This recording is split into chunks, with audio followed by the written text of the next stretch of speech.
네, 오늘 신앙의 마지노선이라는 제목으로 함께 말씀의 은혜를 나누도록 하겠습니다. 여러분, 2차 대전, 그러니까 세계대전이 발발하자 독일은 잘 훈련된 군대와 전차를 앞세워서 유럽 전역을 휩쓸었습니다. 그때 유럽에서 많은 나라들을, 스위스를 비롯해서 많은 나라들을 장악했지만 독일이 무너뜨릴 수 없는 나라가 한 나라가 있었죠. 그 나라는 바로 프랑스였습니다. 프랑스는 제1차 세계대전 패배 이후에 1930년부터 시작해서 10년이 넘도록 그 프랑스 국경지대에 750km나 넘는 거대한 콘크리트 장벽을 세워 놓습니다. 이 750km는 대단한 거리인데요, 그렇게 긴 거리를 세워놓습니다. 아무도 넘어오지 말라는 그런 의미를 가지고 있겠죠. 거대한 콘크리트 장벽을 만든 인물이 누구냐 하면 그 사람의 이름이 바로 앙드레 마지노라는 사람입니다. 물론 장군이었고 국방부 장관까지 지낸 사람이었죠. 이 사람이 바로 마지노인데요, 우리가 알고 있는 이 마지노선, 마지막 그 장벽의 마지노선이라고 이야기하는 예화로 쓰거나 이야기할 때 바로 이 프랑스 장군이 그 740km에 750km에 육박하는 그 장벽을 만들어 놓고 난 다음에 이 사람의 이름을 따서 우리는 마지노선이라고 사용을 하고 있고, 이 단어가 이곳에서 이 장군으로부터 유래가 되었던 겁니다. 오늘 우리가 알고 있는 것처럼 설교의 제목은 바로 신앙의 마지노선인데요, 말씀을 통해 함께 세워나갈 수 있는 은혜가 있기를 원합니다. 우리의 마지노선이 과연 무엇이고 어떻게 해서 우리가 마지노선을 세워갈 수 있을지, 또 말씀을 통해 다시 한번 도전하는 시간이 되어지기를 주 이름으로 축복합니다. 함께 은혜 받기를 원하는 첫 번째는 뭐냐 하면 우리의 믿음과 신앙에도 마지노선이 필요하다는 겁니다. 우리의 신앙에도 절대로 넘어갈 수 없는 그 마지노선, 여러분, 이것이 우리 돈으로 환산하면 20조가 넘는 돈으로 그 콘크리트 장벽을 세워놓습니다. 어마어마한 돈을 들여서 1차 대전의 그 아픔을 딛기 위해서, 아픔을 이겨내기 위해서 750km에 상응하는 그 마지노선을 세워놓는 것처럼 우리의 신앙도 절대로 물러설 수 없는, 내가 이것만큼은 절대로 포기할 수 없는 마지노선이 있어야 하는 것이죠. 우리가 오늘 이 시간 말씀을 들으면서, 예배를 드리면서 과연 우리의 신앙의 마지노선이 무엇일지 다시 한번 그 마지노선의 선을 정해 놓아야 합니다. 그래서 누구라도 그 신앙의 마지노선을 넘어서려고 하는 그때에 우리는 그 장벽이, 콘크리트 장벽이 단단해서 넘어갈 수 없는 것처럼 그 장벽을 세워놓고 아무도 넘어갈 수 없도록, 어떠한 어려움과 어떠한 고난과 핍박이 와도 절대로 그 마지노선을 넘어갈 수 없도록 세워 놓아야 하는 것이죠. 히틀러가 그렇게 닥달해서 9차례나 그 마지노선을 뚫으려고 했지만 뚫지 못했던 것이 바로 그 마지노선이었습니다. 출애굽기 14장 13절에서 14절인데요, 제가 읽어드리겠습니다. 모세가 백성에게 이르되 너희는 두려워하지 말고 가만히 서서 여호와께서 오늘 너희를 위하여 행하시는 구원을 보라. 너희가 오늘 본 애굽 사람을 영원히 다시 보지 아니하리라. 여호와께서 너희를 위하여 싸우시리니 너희는 가만히 있을지니라. 무슨 이야기입니까? 홍해 가운데 서 있었던 그때에 모세가 그 백성들에게 이야기합니다. 뒤에는 애굽 군대가 쫓아오고 있고 앞에는 홍해가, 바다가 가로막고 있었던 그때에 모세가 이야기하는 것이죠. 모든 백성들에게 외쳐서 그렇게 고백하는 것입니다. 너희는 두려워하지 말고 가만히 서서 우리 하나님께서 어떻게 행하시는지 그 일들을 바라보라고 이야기합니다. 모세의 신앙의 마지노선은 그 홍해 앞에 섰을 때에 절대로 무너짐이 없이 하나님 우리와 함께 하신다는 그 신앙의 고백이 모세에게 있었던 것이죠. 모세에게만 있었던 것이 아닙니다. 출애굽기 여호수아 24장 15절에 이렇게 말씀합니다. 만일 여호와를 섬기는 것이 너희에게 좋지 않게 보이거든 너희 조상들이 강 저쪽에서 섬기던 신들이든지 또는 너희가 거주하는 땅에 있는 아모리 족속의 신들이든지 너희가 섬길 자를 오늘 택하라. 오직 나와 내 집은 여호와를 섬기겠노라 하니라고 여호수아가 그렇게 이야기합니다. 마지막 장 24장에 지금까지 너희들이 여호와를 섬기고 믿었던 것이 너희들 눈에 좋지 않게 보일 수도 있고, 너희가 오늘 우리가 넘어가는 그 요단강을 건너가서 하나님이 약속한 땅에서 아모리 족속의 그 신들을 우리가 섬길 수도 있지만, 그러나 그것들에게 현혹되지 말고 그것들에게 넘어지지 말고 무너지지 말 것을 당부합니다. 왜냐하면 나와 내 집은 어디까지나 아무리 어떠한 고난과 어려움과 핍박이 있어도 여호와 하나님만을 섬기겠다고 고백합니다. 이것이 신앙의 마지노선인 것이죠. 끝까지 어려움이 있고 좌절이 있고 우리가 강저편에 섬기는 신들이 더 풍요를 가져다 주는 것 같고 우리를 더 부유롭게 만드는 것 같고 그 신들이 더 힘센 것 같이 보일지 모르겠지만, 그것은 유혹이고 그것은 우리를 넘어뜨리려고 하는 상황이라는 것을 오늘 성경은 우리에게 가르쳐주고 있는 것입니다. 모세가 그러하였던 것처럼, 여호수아가 그러했던 것처럼 바로 우리가 고백해야 합니다. 이 신앙의 마지노선은 절대로 넘어갈 수 없습니다. 하나님, 내가 다른 것은 다 타협하고 다른 것은 넘어질 수 있지만 하나님, 내가 정말로 목숨 걸고 지키려고 하는 이 신앙의 절개만큼은 하나님 내가 지키겠습니다 하는 것이 필요하다는 것이죠.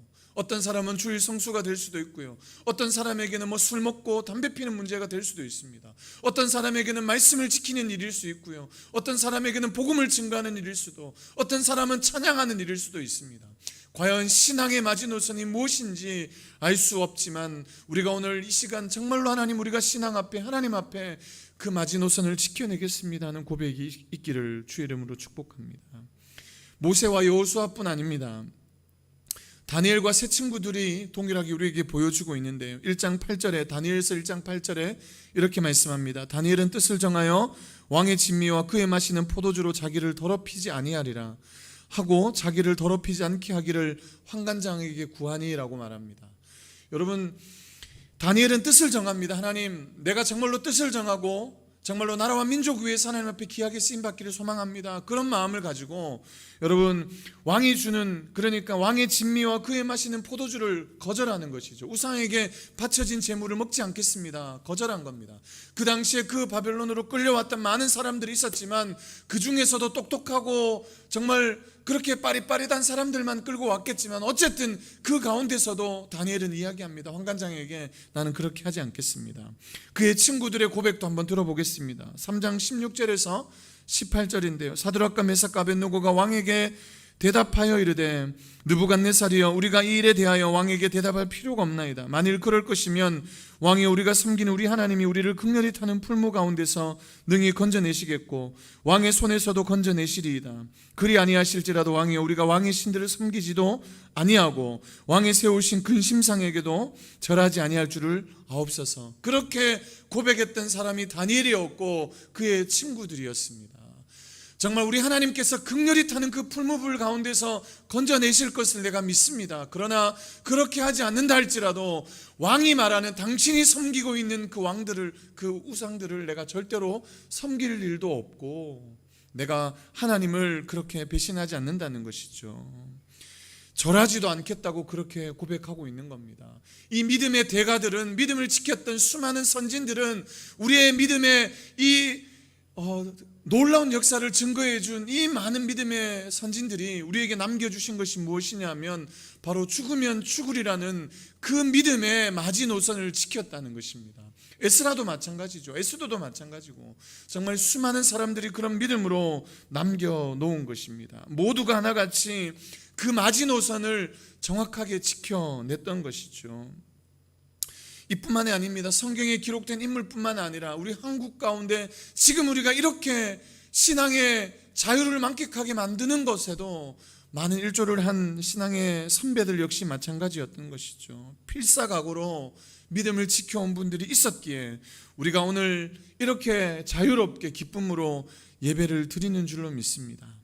우리가 피와 땀으로 일구어낸 그 믿음의 신앙 유산을 물려받았다면 우리 역시 이 믿음의 유산을 고스란히 다음 세대에게 남겨주어야 할 사명이 바로 우리에게 있다는 것이죠.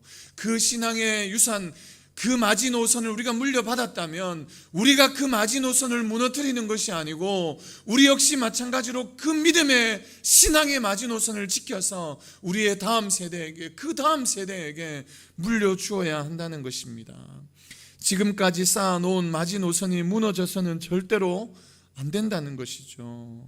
마지막 시대에 우리에게 맡기신 그 사명이 바로 이 마지노선을 지키는 것입니다. 나 한 사람 신앙 지키는 것으로 끝나는 것이 아니고 나 한 사람뿐만 아니라 나로 하여금 정말로 하나님의 말씀이 지켜지고 그 하나님의 복음의 그 역사가 계속해서 쓰여지는 것이 바로 마지막 시대에 우리에게 주신 사명인 줄로 믿습니다. 코로나 시대 가운데도 끊임없이 우리 가운데 증거되어야 될 것은 복음입니다. 여러분, 코로나는 확산세는 크지만 이 치명률은 굉장히 낮은 것이 이 코로나의 전염병이죠. 그런데 혹은 우리가 앞으로 살아갈 시대에 더 강력한 전염병이 올지도 모르겠습니다. 이제 그때는 지금보다 치사율이 더 높은, 치사율이 엄청나게 높아서 확률상 많은 사람이 30% 50%까지 걸리면 죽을 수도 있는 그런 치명적인 전염병이 올지도 모르겠습니다. 마지막 시대에 어떠한 위험과 어떠한 공포와 어려움이 우리의 삶 가운데 들이닥칠지 모르지만 여러분, 그럼에도 불구하고 우리가 정말로 신앙의 마지노선, 우리가 물려받았던 그 신앙의 유산을 계속해서 가져야 될 뿐만 아니라 그것을 다음 세대에게 물려주어야 되지 않겠습니까? 우리 때 무너지면, 우리 때 무너져서 결국에는 그 모든 것이 끝이 나면 어떻게 되겠습니까? 여러분, 많은 목사님들, 목회자들을 비롯해서 많은 성도들이 지금도 신앙의 이렇게 마지노선을 위해서 싸우고 있습니다. 그 중에 한 가지를 소개하자면 차별금지법 때문에 싸우시는 분들이 계시죠. 그런데 앞서서 일하시는 분들 중에, 많은 목사님들이나 앞서서 일하시는 분들 중에 제가 한번 물은 적이 있습니다. 차별금지법이 통과되지 않을 것 같습니까? 라고 물은 적이 있습니다. 그런데 그 분들이 대부분 그랬다라고 제가 말할 수는 없지만 제가 물었던 분 몇 분이 이렇게 대답합니다. 물론 나중에는 차별금지법이 통과될 수도 있겠죠. 단연 우리나라만 어떻게 해서 그것을 계속해서 금지할 수 있겠냐. 유엔이 그렇게 압박해 들어오고 있고 많은 다른 국가들이 그렇게 동성애를 차별하면 안 된다라고 이야기하면서 그렇게 차별금지법을 가지고 들어오고 있는데 훗날에는 그것이 통과될 수도 있겠죠 라고 이야기합니다. 그러면서 덧붙여서 하는 이야기가 뭐냐 하면 이렇게 이야기하는 것이죠. 그런데 나중에는 통과될 수 있겠지만 내가 있는 이때에는 통과되지 않았으면 좋겠다. 그래서 내가 이렇게 생명 걸고 싸우고 있는 것이라고 이야기합니다. 그분에게 있어서 적어도 이 차별금지법을 막아내는 것은 신앙의 마지노선인 것이죠. 이것이 무너지는 순간 이제 복음을 복음이라고, 예수 그리스도를 진짜라고 소개할 수 없는 시대가 온다면, 이것은 그 마지노선이 무너진다면 어떻게 앞으로 기독교가, 어떻게 교회가 나갈지 알 수 없기에, 적어도 내 때에는 그 마지노선을 무너뜨릴 수 없기에 그렇게 세워가고 있다는 것입니다. 다음 세대에게, 내 자녀들에게 그렇게 허락할 수가 없다는 것이죠. 사랑하는 성도 여러분, 우리가 신앙과 믿음 때문에 있는 힘껏 지켜내기 위해서 싸울 때 자녀들은 말하지 않아도, 우리가 다른 이야기하지 않아도 정말로 엄마가, 아빠가 믿음 때문에, 신앙 때문에 이렇게 애써서 지켜내고 있구나 하는 것을 정말로 몸소 체험하지 않겠습니까? 아무리 교회 열심히 다녀라, 아무리 믿음으로 살아라 이야기하는 것도 소중하겠지만 엄마가 정말로 믿음으로 지켜낼 때, 아빠가 이 어려움 가운데, 고난 가운데 정말로 승리하고 그 마지노선을 지켜낼 때에 우리 아이들 역시 말하지 않아도 그 마지노선이 무엇인지, 믿음으로 지켜내야 될 것이 무엇인지 깨닫지 않겠습니까? 우리가 끝까지 치열하게 믿음으로 싸워냈으면 좋겠습니다. 사도 바울이 오늘 본문에서 이렇게 이야기하고 있습니다. 12절 말씀인데요, 내가 이미 얻었다 함도 아니요 온전히 이루었다 함도 아니라 오직 내가 그리스도 예수께 잡힌 바 된 그것을 잡으려고 달려가노라 라고 말씀합니다. 제가 오늘 신앙의 마지노선을 지켜야 된다고 말씀드렸는데요, 이 마지노선의 유래는 바로 프랑스의 그 750km나 되는 그 마지노선을 말씀을 드렸습니다. 그런데 중요한 것은 1940년도에 이 치욕스러운 상황이 이 프랑스에게 생겨났습니다.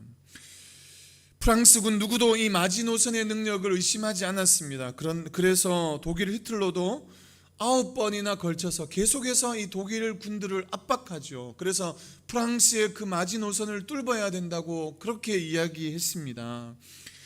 또 프랑스 사령관 모리스 모블랭 장군은 프랑스군의 화력을 믿었습니다. 독일군의 병사가 200만 명일 때 프랑스군의 병사는 400만 명이었고요. 게다가 전차 수도 훨씬 많았고 프랑스군이 압도적으로 우세했습니다.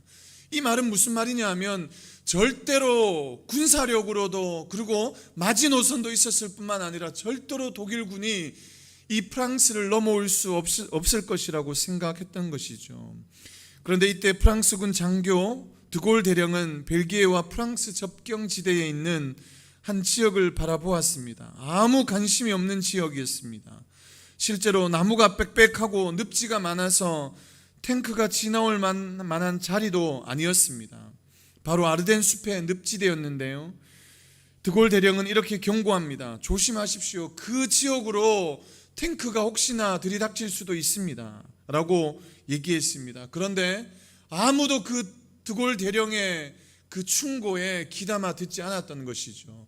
말씀드렸던 것처럼 200만 대군이 몰려와도 막을 수 있는 군대가 400만 대군이었고 마지노선이라는 750km나 되는 그 장벽이 쌓여져 있었기에 절대로 독일은 프랑스를 넘볼 수 없다고, 1차 대전 이후에 절대로 넘볼 수 없다고 생각했습니다. 그런데 1940년 5월 19일에 독일군은 전차를 앞세워서 조금 전에 말씀드렸던 아르덴 숲을 지나서 달려옵니다. 진격하고 그로부터 3일 후에 프랑스 파리가 함락되는 그런 어려움을 겪게 되어지죠. 프랑스군의 수많은 병사와 전차도 소용이 없었습니다. 400만 명이 넘는 그 프랑스 군도 뒤로 전혀 대비책을 세우지 못했던 그 늪지대로 들어오면서 알아차릴 수도 없었고 대책을 세울 수도 없었던 것이죠.